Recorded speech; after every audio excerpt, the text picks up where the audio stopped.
Hola, hola, hola. Hoy, por suerte y por desgracia, no está nuestro jefe Dolader, ¿no?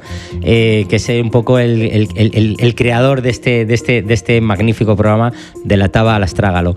Pero sí, con mi modestia, está el segundo a bordo, que soy yo, que va a intentar, porque hoy tengo una responsabilidad añadida, ¿no? Porque hoy nos viene siempre nos han venido hablar de medicina y hablar de médicos es hablar de gente top humanamente, personalmente y profesionalmente, porque hay que ponerles en valor, no solamente aplaudirles cuando pasó lo que pasó, sino ponerles en valor con lo que hacen. Cuando tenemos ahora a los Instagramers como puntos de referencia, pues teníamos que cambiar un poquito esos puntos de referencia y darnos cuenta de que estas personas son las que realmente mueven y generan valor, con otras muchas que hacen muchas cosas también, ¿no? Y tenemos a don Ángel Galindo, que es el director médico de la Clínica Centro. Buenos días, don Ángel. Buenos días, ¿qué tal? Un placer y muchísimas gracias que vengas de nuevo, porque esta es tu segunda visita, ¿no? Sí, gracias a vosotros. La verdad es que fue una experiencia fantástica y bueno, tenía ganas de repetir, pero pensaba que hacía menos tiempo y fue en el 19. O sea, el 19. Que ya ha caído, pero bueno, ha venido muchos... por medio. Sí. Han pasado muchas cosas, ¿no? Y le estábamos antes hablando fuera un poquito de la radio, ¿no? Y de cómo esto va muy rápido, ¿no? Y cómo ha cambiado todo, ¿no? Y lo que estaba un poco haciendo la asociación, ¿no? Y la verdad es que sin la ayuda de colaboradores como Clínica Centro, como Asispa, como muchos, pues la verdad es que esto no tenía mucho sentido, con lo cual es muy de agradecer, porque además sabemos que bueno, tú imagínate, hablar de clínicas, hablar de médicos, hablar de enfermedades, es algo que está como muy ya lo tenemos muy metido desde la pandemia, ¿no? Pero bueno, vamos a ir al lío, don Ángel, ¿no? Encantado. Primero tengo que decir que fue premio a la mejor tesis doctoral de angiología y cirugía vascular en el 2017, que también han pasado años, pero esto debe de llenar de orgullo, ¿no? Porque cuando uno recibe, tras su esfuerzo, un premio, siempre hay que valorarlo en su justa medida, ¿no? La verdad es que sí, que fue un orgullo, porque fue una tesis doctoral que me requirió mucho tiempo, muchos años de planteamiento. Era un tema que me interesaba mucho y fue realmente difícil. Yo estuve trabajando unos años en La Paz, intenté comenzar allí, me resultó muy complicado, luego llevase al clínico y finalmente conseguí terminarla, y aquello fue como la obra del Escorial, porque tardé muchísimos años. Pero afortunadamente, bueno, pues estoy muy orgulloso no solamente del premio, sino de la tesis en sí.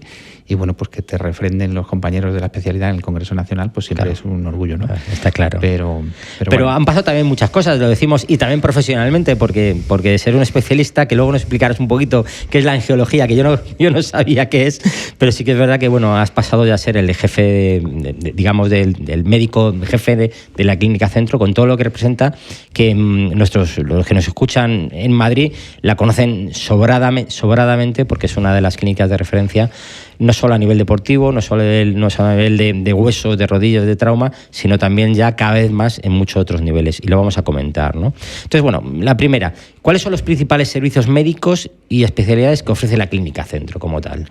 Bueno, Centro se creó, por cierto, aprovecho para decir que justo el año pasado que acaba de terminar hemos hecho 25 años, es decir, es nuestro 25 aniversario, que lo hemos celebrado como se merecía. Y bueno, pues se creó, el doctor Guillén, conocido por todos, la creó para ser un referente en traumatología y medicina del deporte. Y eso es nuestra esencia y eso es lo fundamental, ¿no? De hecho, el 70-80% de nuestra actividad se basa en estas especialidades. Pero es cierto que nosotros disponemos de prácticamente todas las especialidades quirúrgicas y gran parte de las especialidades médicas, no solamente en el hospital, sino en consultas también, y todo lo que rodea a la traumatología, es decir, fisio, etcétera, está también incluido, y prácticamente podemos decir que disponemos de una cartera de servicio amplísima en casi todas las especialidades. Yo, que por suerte y por desgracia tengo que utilizar vuestros servicios, tengo que decir que la última parte que yo vi de la Clínica Monte Carmelo, que tenéis un poco de fisio, es extraordinaria, ¿eh? Sí, pues yo creo que hace un poco más de un año inauguramos todo lo que es Fisio Club and Sport, porque vimos que era una línea de crecimiento importante, y ya no solamente es el tratamiento en el posoperatorio de nuestros pacientes intervenidos, sino bueno, pues de toda la recuperación y todo lo que acompaña a su reincorporación al deporte, ¿no? Bueno, como director médico de esta Clínica Centro, que hemos dicho, ¿qué decisiones tiene uno que enfrentarse ante situaciones de crisis sanitarias que la has vivido, como el COVID, o la que por lo menos ha aparecido en estos últimos días en la televisión con el tema de las gripes o los nuevos contagios que se están produciendo? ¿Cómo uno tiene que adaptarse y movilizar entiendo que hay que hacer cosas diferentes, ¿no? Sí. Bueno, lo del COVID tendríamos un programa entero solamente para el COVID. La verdad es que fue muy complicado para nosotros porque realmente una clínica privada que tuvimos que cerrar todo y dedicada exclusivamente a traumatología y que nos dedicamos a recibir pacientes de hospitales públicos afectados con esta terrible enfermedad, fue muy compleja. Y bueno, pues fue, digamos, que algo que además me cogió con muy poco tiempo recién llegado a la clínica y fue realmente difícil. Pero bueno, nos enfrentamos a multitud de problemas diarios. Y eso, en primer lugar, es importante. Cuando el doctor Guillén me ofreció la posibilidad de ser director, me dijo, mira, es importante, queremos a alguien que conozca la casa. Yo ya llevo varios años como cirujano vascular y es muy importante conocer dónde te mueves, conocer tu casa, conocer tu gente, conocer todo lo que ofreces, ¿no? En segundo lugar, es importante formarse, porque en el campo de los directivos de salud, España hasta hace muy poco ha estado relativamente coja en ese sentido. Yo recuerdo cuando yo me formé en el Hospital de la Paz que prácticamente los directores médicos que iban pasando eran personas profesionales de mucho prestigio en el hospital y que el que mandaba, digamos, que era el gerente, que en ese momento era economista, el que manejaba todo el tema de los presupuestos, pues tenía una figura, digamos, de prestigio reconocido para el resto, efectivamente, pero que realmente a nivel de gestión no tenía herramientas, no tenía experiencia y no tenía tampoco muchos medios, ¿no? Pero sinceramente, en los últimos años es cierto que muchos de los profesionales médicos se han ido formando en temas de gestión, entonces es muy importante porque no solamente es tema económico, sino es formarse pues en muchas cosas, en liderazgo, en gestión de equipos, es decir, es muy importante la formación. Y luego, por último, una cosa que yo digo siempre, pues juntas experiencia, conocimiento, formación y sentido común, que es algo que a veces es importante a la hora de manejar. Yo siempre he dicho, uno de mis lemas es el sentido común, que es muchas veces el menor de los sentidos. Está claro, ¿no? Pero es así. Y luego siempre es verdad que desde los puestos directivos lo que se aprende cuando uno se forma es que para tomar decisiones necesitas tener datos. Vivimos en un mundo en el que los datos son muy importantes, necesitamos tener datos, pero yo siempre digo que los datos evidentemente se pueden enfocar de una forma, se pueden enfocar de otra. Cuando tienes datos lo que hay que hacer es analizarlos y luego intentar utilizarlos a tu favor, es decir, que nos hagan reflexionar y nos hagan decir, por aquí estamos yendo bien, por aquí no, y tomar decisiones. Al final tienes que tomar decisiones en base al conocimiento y en base a los datos. Está claro. ¿Cuál es tu trabajo como director médico? Porque sabemos cómo hacen los médicos, pero el que gestiona todo un centro, ¿cómo es? Que entiendo que tiene que ser muy difícil día a día. Es complicado y es complicado definirlo, pero voy a intentar...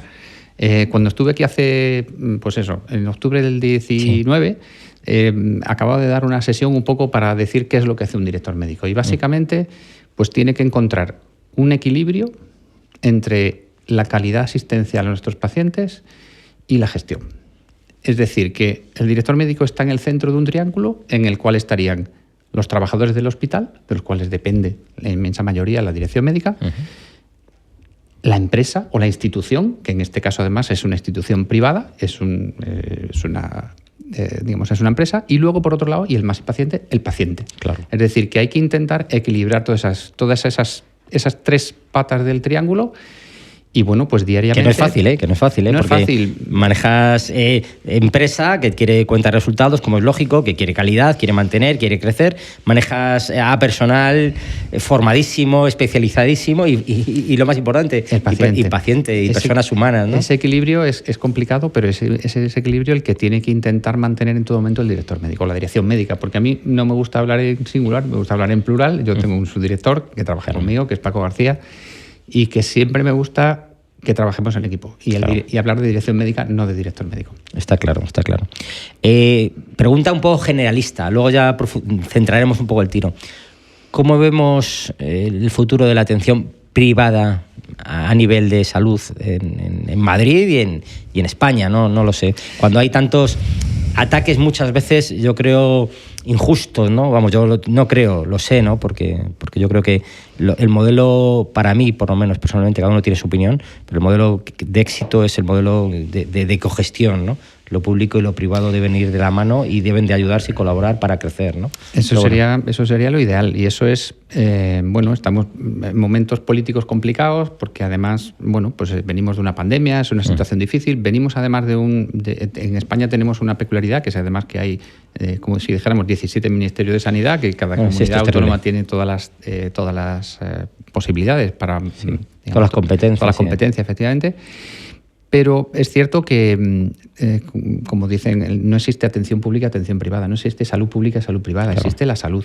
Claro. Y evidentemente la atención privada genera o soporta aproximadamente un 30% de toda la actividad a nivel nacional.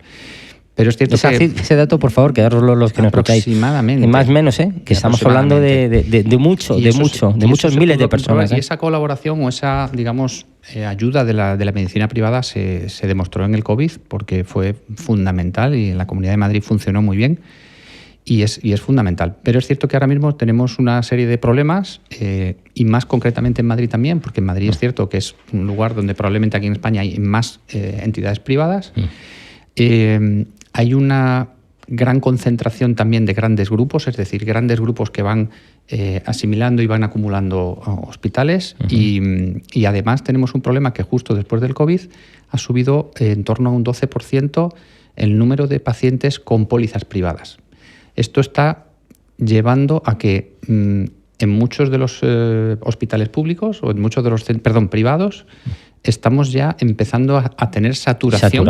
Porque los pacientes, evidentemente, la sanidad pública con todo el problema del COVID ha quedado dañada y sobre todo la atención primaria, con listas de espera, y eso está repercutiendo a nivel de la medicina privada.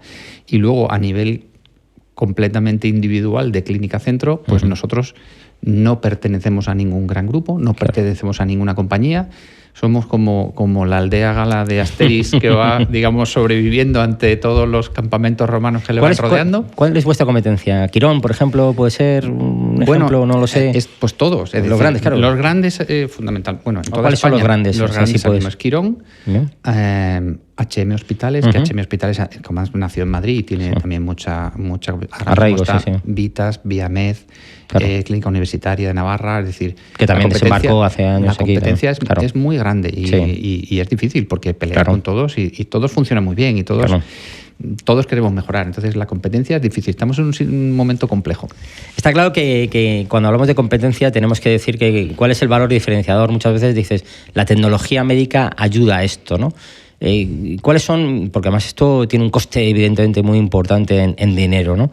¿Cuáles son ejemplos de tecnología que habéis aplicado un poco en la clínica centro y que ha sido éxito, ¿no? Pues mira, en los últimos años yo creo que hay varios, ¿no? Pero el ejemplo más importante yo lo definiría con la tecnología robótica en la cirugía protésica, primero de rodilla y ahora también ya tenemos de cadera. Nosotros fuimos un poco... No sé cómo decirlo. Nuestro gerente Ernesto San Francisco dice: somos muy osados porque justo recién salidos de la pandemia, en 2020, nos atrevimos a adquirir un robot para las prótesis de rodilla en ese momento, que fue una inversión muy importante. Pero nosotros pensamos que como referente en traumatología y cirugía ortopédica había que hacerlo. Claro. Y ese robot Mako se ha convertido en... Nosotros llevamos... Tengo aquí las cifras. Sí. Llevamos 1.747 Macos realizados desde noviembre de 2020. Entre prótesis de rodilla, que llevamos hechos con Mako 1.610 y 137 de cadera del año pasado. Esas son unas cifras... espectaculares, es decir, probablemente, fuimos el primer hospital dentro de Iberia, es decir, España y Portugal, en implantarlo. Y el número de cirugías que se han realizado es espectacular. Nosotros tenemos un volumen de cirugía protésica muy grande, pero la incorporación del Mako... Os ha hecho multiplicar. Claro, la robótica lo que ayuda es fundamentalmente... ¿Qué es un robot? Para entenderlo a la gente que nos escucha. Esto es un robot en el cual pues se implanta una prótesis de rodilla y ya también desde hace un año y pico de cadera, en el cual evidentemente se hacen una serie de pruebas, se hace un TAC, un escáner al paciente y...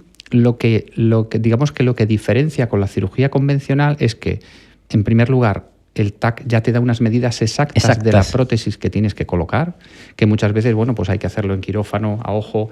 No solamente la prótesis, sino la angulación a la que tiene que quedar exactamente esa prótesis.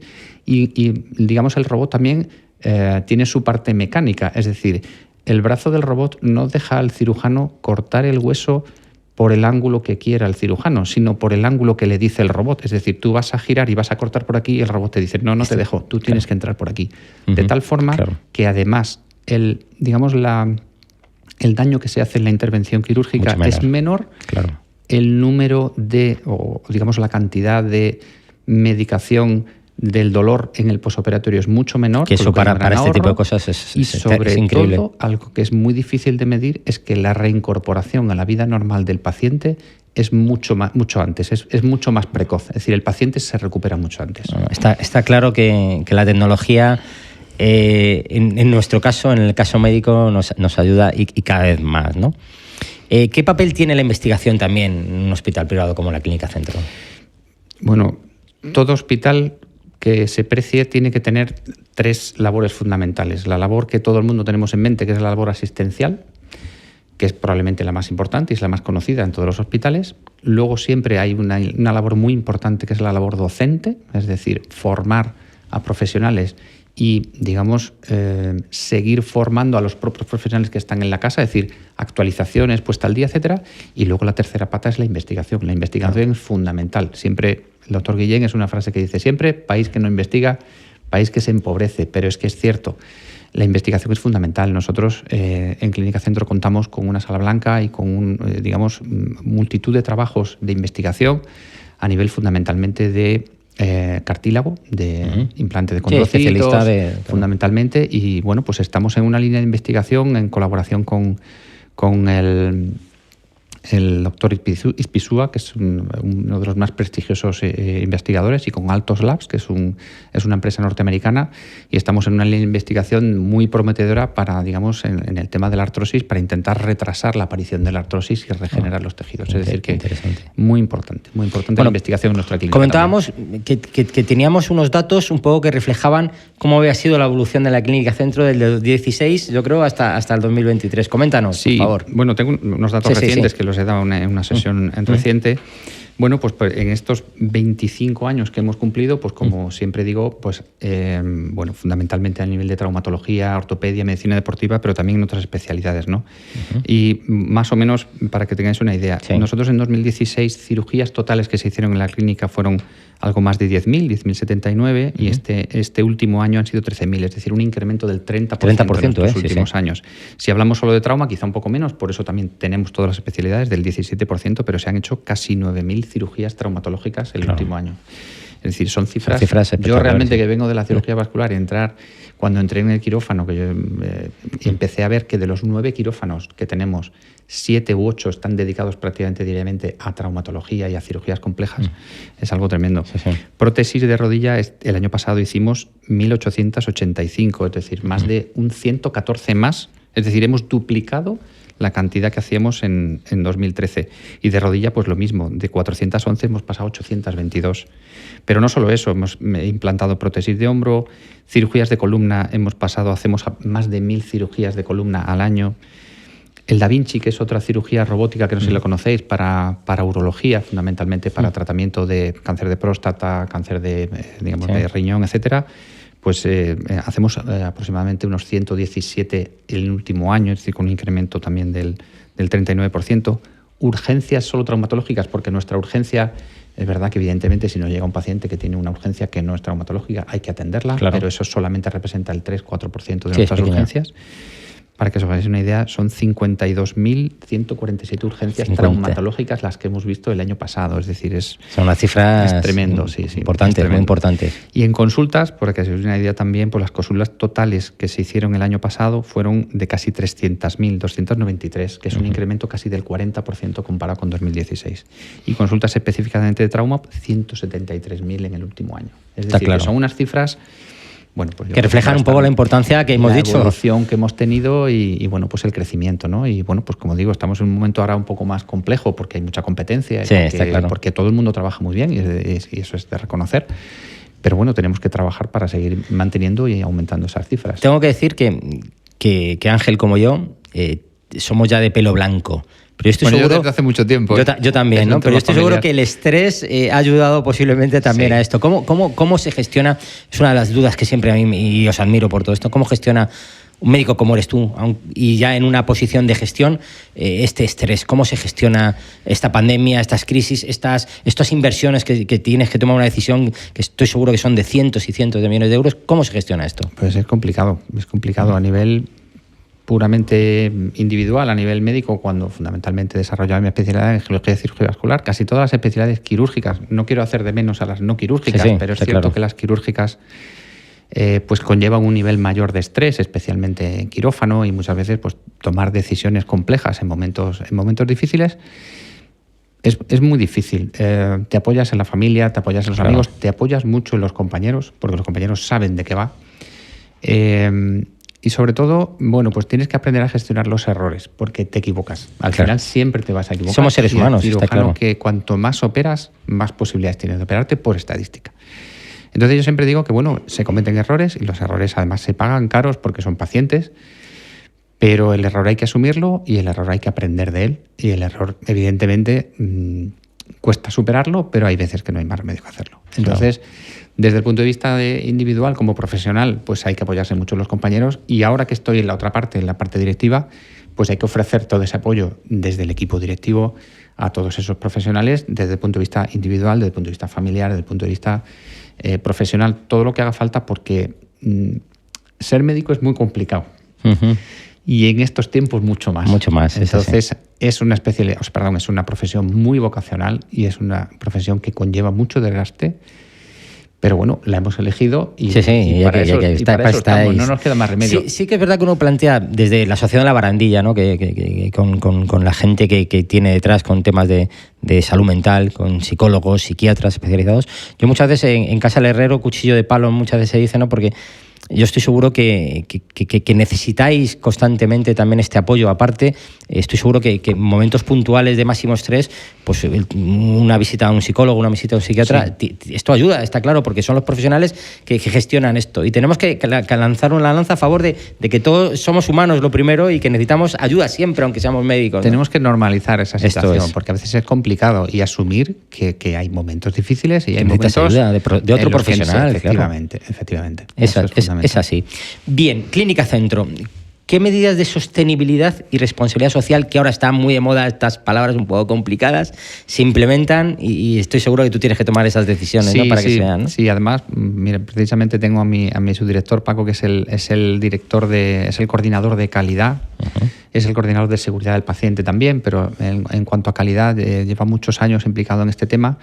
Y tengo aquí apuntado precisamente porque dentro de todas las medidas nosotros pasamos una serie de auditorías también, ya no solamente de calidad desde el punto de vista asistencial, sino también desde el punto de vista de sostenibilidad. Y nosotros obtuvimos la acreditación ISO 14001 ya en el 2019, que nos acredita que en Clínica Centro peleamos también por la sostenibilidad, peleamos por el medio ambiente. En quirófano, ahora está muy en boga últimamente todos los estudios que hablan de todo lo que genera de huella de carbono un hospital y un quirófano. Y bueno, pues nos estamos replanteando y estamos reorganizando, y hemos creado una serie de grupos de trabajo en el quirófano, sobre todo, no solamente ya a nivel de residuos plásticos, gases medicinales, decir, hay una gran cantidad, es decir, el hospital está muy bien porque salva vidas, pero hay que ser consciente de que el hospital genera una gran cantidad de residuos, una gran cantidad es decir, la huella de carbono es importante, y estamos es un tema que nos preocupa mucho. Me parece muy Están empezando a salir publicaciones muy interesante. Una compañera nuestra de quirófano nos dio una sesión hace poco, y es increíble lo que se genera de residuos en un hospital. Yo estoy seguro que hay capacidad de recorrido para ayudar a minimizar, a mejorar o a canalizar. El progreso trae cosas muy buenas, pero el progreso también nos genera una gran cantidad de problemas. Yo tengo que comentar una cosa, que esto sé un poquito, que las normativas ISO, estas que os dan, son controles infinitamente muy duros de pasar. Muy difíciles. Y muy difíciles. Cuando uno tiene esa certificación hay que ponerlo en valor, porque parece que hablamos, no, certificación ISO, no, han tenido que pasar unos controles de gente totalmente independiente que no va a valorar que aquí no hay medidas, que es si el producto o lo que hacen está bien, lo dan, y si no, no lo dan, ¿eh? Y es muy difícil obtenerlo, con lo cual obtener una certificación es darte la enhorabuena porque sé lo que implica, ¿eh? Tengo gente trabajando atrás y sé lo que implica. Hay mucha gente trabajando atrás en este sentido, efectivamente. Está claro. Otro tema que está muy en boga, ¿no? Que al final muchas veces no sabes cómo definirlo, ¿no? Que es la seguridad y la privacidad de la gente, de los análisis clínicos, de los informes. ¿Cómo gestiona el Gigacentro este tema, ¿no? Que ahora está como muy en boga, ¿no? Pues mira, hemos pasado además de una época en la cual, pues parece que el médico y el hospital era el que tenía que tener toda la información y al paciente se le daba lo justo. Pero ahora es al contrario, el paciente es el que tiene que tener toda la información de todas sus pruebas, de todas sus consultas, etcétera. Y es complicado porque, vuelvo a decir lo mismo que comentaba antes, aquí en España no es que solamente haya 17 comunidades distintas que funcionan distintas y que cada uno tiene su programa de historia clínica, en muchos casos distintos, que es increíble. Distintos. Es decir, no hay un programa nacional de historia clínica, pero es que además luego cada una de las instituciones privadas o alguna de ellas pues pasa lo mismo. Entonces lo ideal sería, y de hecho se está trabajando en ello, en tener una historia clínica para que el paciente pudiera tener, no solo depende del paciente, y los profesionales pueden tener acceso a sus datos de una forma global y sabiendo lo que dicen, lo que ponen, dónde ir a buscar. Y no duplicar, porque a veces, mire usted, es que yo estoy veraneando en Málaga, pero mire usted, pues es que tenemos que pedirle un TAC. Si es que me han hecho uno en Madrid hace 10 días, ya, pero es que no tenemos ese TAC. Entonces, es muy importante, pero a la vez eso nos crea problemas de seguridad. Siempre y cuando hay accesos a datos, al final los datos no suelen estar en los ordenadores, los datos están en la nube y nos genera problemas de seguridad, ¿no? Entonces, para ello también nuestro departamento jurídico, vela por la seguridad de los datos de nuestros pacientes. Nuestros pacientes tienen su aplicación, tienen desde hace ya un año tienen en su aplicación la posibilidad de acceder a todos los informes, a todas las pruebas, fundamentalmente radiológicas, imagen, laboratorio. Y eso hay que darle seguridad, claro, evidentemente, porque si no... Este tema me surgió porque ayer en la radio, ayer o antes de ayer, antes de preparar un poco la entrevista, escuché que una paciente había denunciado a un hospital porque era testigo de Jehová y había puesto claramente que no quería recibir transfusiones de sangre y tuvieron que llamar al juez, ella no lo sabía y tal. Entonces, claro, ¿dónde está el equilibrio entre la privacidad, la obsesión, la religión o la certeza o no certeza de sus creencias? Es que os lo ponen muy difícil, muy difícil. Es que os lo ponen muy difícil, ¿eh? Bueno, el tema del testigo de Jehová es un tema complicado. A mí me ha tocado desde el punto de vista de la cirugía vascular algunas veces cerca y es un tema complejo de manejar. Pero bueno, es cierto que ahora mismo hay algunos centros y algunos especialistas en los cuales ellos no tienen ningún problema en trabajar con esas condiciones. Personalmente yo no estoy muy de acuerdo. Yo personalmente creo que hay cosas que no se deben aceptar. Y como institución habitualmente, pues manejamos esas situaciones, pues como tú dices, intentando equilibrar. Pero no solamente es el tema de los testigos de Jehová. Aquí hemos pasado épocas en las cuales ha habido determinadas enfermedades estigmatizadas, como puede ser el SIDA, como pueden ser algunas enfermedades infecciosas o determinadas adicciones. Y es verdad que hay que mantener también una privacidad, pero dentro de que el equipo médico todo el personal sanitario sepa en todo momento, porque si un paciente que es portador de un virus en quirófano, pues hay algún pequeño accidente y el cirujano o la enfermera se pincha o se corta con algún objeto punzante, pues evidentemente hay que saber en qué condiciones están los pacientes. Es decir, ese equilibrio es Ángel, lo que hemos hablado, comenzamos un poquito y volvemos a la frase, el sentido común. Claro. El sentido común nos tiene que hacer... Es que el tema del secretismo, de vigilar los datos, etcétera, etcétera, llevado de un lado, cuando se era permisivo todo y todo valía, al otro lado, que es que no vale, que yo soy el dueño de todo, yo creo que hay que tener un sentido común y de sensatez para poder buscar el equilibrio. Y es así, pero eso debe ser toda la vida, pero ojalá. Pero es casi imposible. Yo que me defino como muy de centro, siempre muy de centro, muy en el centro está la virtud. ¿Por qué? Porque en los extremos posiblemente esté la alegría, esté la revolución, esté otras muchas cosas, pero en el centro yo creo que está el equilibrio de buscar todas esas alternativas. En el equilibrio está la virtud. Lo que pasa es que a veces no es fácil encontrar ese equilibrio. Está claro. Y a veces que hay que definirse también hacia uno o hacia otro. Claro, y hay que posicionarse, ¿no? Y porque no queda más remedio. Y sobre todo otros que tomen decisiones que salvan vidas, ¿no? Que salvan vidas. Es así, ¿no? Una pregunta que siempre he tenido curiosidad, ¿no? Que ahora está también en el tema de lo público muy en moda, ¿no? Lo de la telemedicina. Está claro que en una operación no puede haber telemedicina, ¿no? O sí, eso está no lo por sé. ver, ¿eh? O sí, eso ¿no? Por eso ver. nos tienes que comentar un poco. A ver, coméntanos, dinos. A ver, la telemedicina evidentemente es muy útil. Es una herramienta más. Es decir, no todo va a ser ahora telemedicina, porque evidentemente el contacto... A mí me pasó una cosa cuando la pandemia que era... cuando no nos podíamos reunir, cuando no podíamos quedar, pues estaba muy bien esto de las reuniones. El chat, pues a través del Zoom, sí. Estaba muy bien, pero no es lo mismo, igual que no es lo mismo estar reunido aquí tú conmigo y hablando y contando haciendo una entrevista de tu despacho, que hacerla en mi despacho. Está Para claro. mí no es lo mismo. Entonces, no es lo mismo tampoco hacer una visita médica. La relación médico-paciente no es lo mismo si yo te estoy mirando a los ojos que si yo estoy mirando una pantalla. No es la misma. No es la misma. Pero es cierto que en determinadas circunstancias viene muy bien. Claro. Por ejemplo, pacientes, yo te veo, te exploro, te hago un planteamiento diagnóstico y te digo, hazte esta prueba. Pues posiblemente para la revisión de esa prueba a lo mejor no es necesario que claro. vengas. O Por a lo mejor ejemplo, es una analítica. Claro. No solamente en ese sentido, la dispersión geográfica en algunos centros hace que sea, pues si tú eres una persona que no eres de aquí de Madrid o eres una persona que viaja mucho, pues para determinadas ocasiones puede ser muy útil la telemedicina.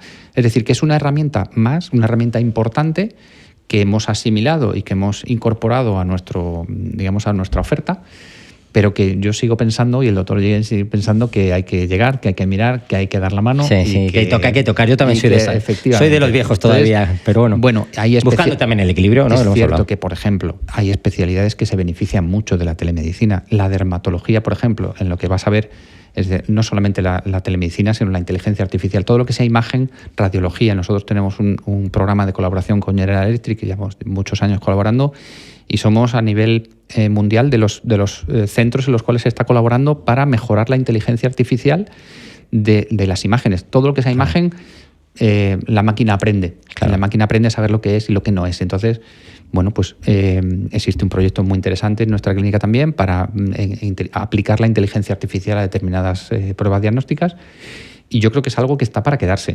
Pero yo siempre digo que la inteligencia artificial no puede sustituir al humano. Nos tiene que ayudar mucho, pero no puede sustituir definitivamente a todo lo que es el ser humano. Nos lo están poniendo cada vez más difícil, ¿no? Sí, desde luego. Con estas fake news que nos aparecen ahí, el Trump disfrazado diciendo que yo qué sé, y al final te lo crees porque es tan real. Pero yo creo que hay que valorar. La historia de la humanidad siempre ha tenido esto, ¿no? La tecnología ha hecho infinitas mejoras, pero también ha traído cosas malas, y hay que buscar también un poco el que el peso sea mayor en su parte buena y todo su parte en lo bueno. Bueno, Clínica Centro es una clínica privada. Está claro que una clínica privada que atrás hay unos empresarios que han arriesgado su patrimonio, su dinero, y necesitan que se les revierta en beneficios. ¿Cómo se gestiona el tema de salud con el tema de la rentabilidad, ¿no? ¿Cómo lo gestionas? Que es difícil, entiendo. Es difícil porque yo trabajo muchos años en medicina pública y yo entiendo que haya muchas personas que puedan estar teóricamente en contra de la idea de que con la medicina o con la salud se pueda ganar dinero. Y es difícil, pero también se puede hacer. Yo no soy de esas, ya te digo antemano que yo soy de las que lo he definido muy claro al principio. Yo creo que la medicina pública tiene grandísimas ventajas y es muy importante potenciarla, muy importante, pero la medicina privada ayuda y muchísimo al Sistema Nacional de Salud. Ayuda porque cubre una serie de carencias que la pública no tiene. Y al fin y al cabo, bueno, pues es una empresa y es una empresa que tiene que generar beneficios, pero siempre teniendo en cuenta ese equilibrio que decíamos antes entre lo que es la gestión, lo que son los beneficios y lo que es la calidad que se aporta al paciente. Mientras no se pierda digamos, ese equilibrio de calidad con gestión, bienvenido sea. Claro. Bienvenido sea. Es difícil, porque bueno, pues ahora mismo incluso hay una corriente en determinados centros, como todos sabemos, en determinados grupos políticos en los cuales se ataca a la medicina privada. Y bueno, pues una cosa es defender la pública, que yo estoy completamente de acuerdo, y otra cosa es atacar la privada, es completamente diferente. Sobre todo porque pensemos que tú lo has dicho la cifra, que a mí me ha quedado alucinado, casi un 30%. Eso, a ver cómo no colapsas todavía más esto que está colapsado. Mira, hay un dato que es muy curioso. Del 1,5 millones de funcionarios que tiene Muface, que se les da a elegir entre la pública y la privada, la inmensa mayoría coge la privada. Y eso, pues ahora determinados grupos que están intentando desde hace años eliminar esa situación, te puedes imaginar ese millón, y con la sobrecarga que ahora mismo que tienen los hospitales y los centros públicos, te puedes imaginar lo que puede ser toda esa cantidad de pacientes sobrecargando aún más el sistema público. Vamos a poner en valor la Clínica Centro. Ahora mismo, yo, que he estado y ahí soy usuario, ya lo he dicho, por desgracia, Clínica Centro, tenéis el centro primero en Mirasierra, que es luego hicisteis un edificio. Coméntanos un poco todo lo que hay en la estructura. Bueno, pues efectivamente la idea inicial es Ventisquero de la Condesa 42, que es nuestro edificio principal, que es el hospital como tal. Y que es cierto que el hospital, con el paso de los años, se ha ido quedando pequeño, porque hemos ido creciendo, ya hemos visto las cifras. Sí. Entonces, ahora mismo el hospital queda fundamentalmente para todo lo que es la labor asistencial de pacientes que tienen que estar ingresados. Es decir, hospitalización, quirófano, UCI, mantenemos algunas consultas, servicios centrales, radiología, análisis clínicos, ARMA, es decir, fundamentalmente todos los servicios centrales. De hecho, hubo una ampliación hace unos años, es decir, que hemos ido creciendo, pero ya llegó un momento en que teníamos el tope. Entonces, creo recordar, ya no sé la fecha exacta, pero creo recordar que fue justo también antes de la pandemia, abrimos el centro, el que llamamos Centro 2, que está muy cerquita, prácticamente a 50 metros, en de la Condesa un poco más abajo, en 48. Sí, son 3 o 4 números, sí. Abrimos Centro 2 con idea fundamentalmente de abrir consultas. Y allí tenemos prácticamente casi todas las consultas de trauma y de algunas especialidades como urología, cirugía plástica. Y luego también tenemos a nivel de servicio de radiodiagnóstico, porque radiodiagnóstico es un servicio fundamental, esencial para acompañar toda la trauma. Nosotros tenemos 5 resonancias magnéticas, es decir, es una cifra muy importante. Tenemos 2 en Centro 2 y 3 en Centro 3 y es un volumen muy importante. Luego abrimos en 2018 el centro de Monte Carmelo, que inicialmente fue en la planta baja era de fisioterapia y rehabilitación, y la parte superior de consultas, la mayoría consultas no quirúrgicas, pero lo mismo, fisio se nos quedó pequeño, fisio ahora mismo Monte Carmelo coge las 2 plantas, y abrimos, que esto fue un concepto también algo nuevo, abrimos un centro nuevo o 2 plantas nuevas en un área comercial. No es un centro comercial, pero sí es un área comercial, pero que dentro de ese área, ese edificio, las 2 plantas son nuestros. Y ahí ya no solamente tenemos esas consultas que sacamos de Monte Carmelo, sino que también hemos sacado del hospital principal, hemos sacado determinados departamentos no asistenciales, como pueden ser centralita, administración, es decir, una serie de reubicado. Claro, porque el hospital al final lo que necesitamos es tener fundamentalmente a los pacientes. Claro. ¿Y qué planes de futuro tienes? ¿Nos has centrado? Bueno, ¿empleados cuántos sois ahora mismo, más o menos? Pues ahora mismo nuestros son 600 y pico, casi 700, más luego con las contratas limpieza, mantenimiento, cafetería, pues 800 y pico. Imagínate que estamos hablando de casi... Hemos ido creciendo mucho. Al principio esto era casi... Pero fíjate, ¿cuántos empleados? Yo cuando llegué, y sobre todo cuando llegué a la dirección, me sorprendió mucho porque yo empecé a preguntar por todos los sitios. Bueno, afortunadamente me dijeron, mira, como tienes tiempo... Yo me solapé con el antiguo director 2 meses y medio, con lo cual tuve tiempo, aunque ya conocía algo la clínica como cirujano, tuve tiempo de visitar prácticamente todos los departamentos, y a mí me sorprendió muchísimo que por casi todos los departamentos que yo pasaba, preguntaba, ¿y tú cuánto llevas aquí? Dice, yo llevo desde que esto abrió. Es decir, que hay muchísimo... Eso dice mucho que decir de la empresa. Hemos crecido mucho en cuanto a números, porque ahora ya claro, hay muchos que dicen, es que ya no conozco a casi nadie, pero porque hemos crecido, no porque hayamos cambiado. Hay muchísima gente. De hecho, ahora hemos cumplido el 25 aniversario, pues había 30 y tantos empleados que llevaban los 25 años con nosotros. Es decir, hay un sentido de permanencia, hay un sentido de familiaridad en la clínica importante, que yo creo que es una de las cosas que nos diferencia a lo mejor quizá de otros grupos. Vamos a ir acabando, pero planes de futuro. Esto siempre se dice, ¿no? Porque las empresas tienen que estar siempre en movimiento, ¿no? Siempre, sí. ¿Qué tenéis en idea ahí que se pueda contar, evidentemente? A ver, mantenernos y crecer. Sí, está claro. Fundamentalmente, yo creo que lo que tenemos es que seguir creciendo y seguir manteniendo. El punto principal es en lo que se nos conoce y lo que somos referencia. Y lo que probablemente haya sido lo que nos ha hecho mantenernos y no caer y no tener la necesidad de ir a otros grupos, ¿no? Que es todo lo que es la traumatología y medicina del deporte. Es decir, potenciar al máximo todo lo que es la trauma y todo lo relacionado con ella, ¿no? En cuanto a edificios, pues todos intentamos. Nosotros es como Madrid, nosotros siempre estamos de obras, siempre estamos intentando, vamos a aumentar. Ahora estamos haciendo obras, hemos hecho un laboratorio nuevo, Ahora cuando terminemos la hora de laboratorio vamos a ampliar las urgencias. Es decir, nosotros siempre queremos crecer y el doctor Guillén es alguien que está constantemente con la idea de crecer y hacer más, ¿no?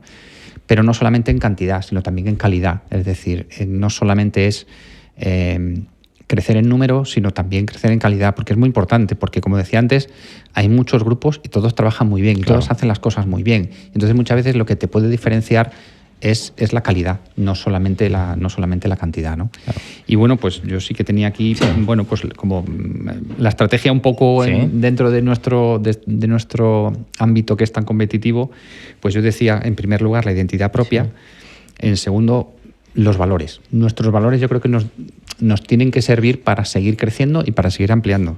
Y como son 7 y yo me los debería saber, pero lo sé, pues mira. Y te voy a dejar los 2 últimos para el final porque lo voy a explicar.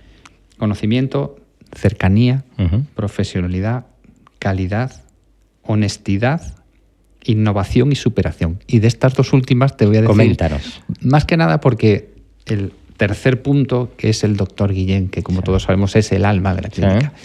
Y para hablar de innovación, pues hay una frase suya que nos gusta mucho, que es: no todo lo nuevo es bueno, pero todo lo bueno alguna vez fue nuevo. Y es decir, y ese espíritu de innovación lo mantenemos.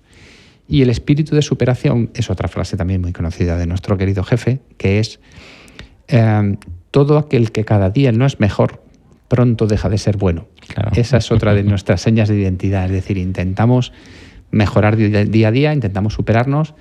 Y bueno, pues esas son nuestras señas y con esas señas es con lo que yo creo que tenemos que seguir creciendo. Pues yo creo que con esto podemos acabar. Yo agradecerte, pedirte que no tardemos otros 5 años en volver a vernos. Ni por otra favor. Pandemia por medio. Ni otra pandemia. Y decirte que también dentro de eso que has comentado está daros las gracias porque también colaboráis con entidades sociales como Radio La Barandilla, que es importante y hay que decirlo, y que sin vuestro apoyo pues esto tampoco tendría sentido. Con lo cual, don Ángel, muchísimas gracias. Un placer, y esperemos verte siempre. pronto. Un placer. ¿Vale? Muchísimas gracias a vosotros.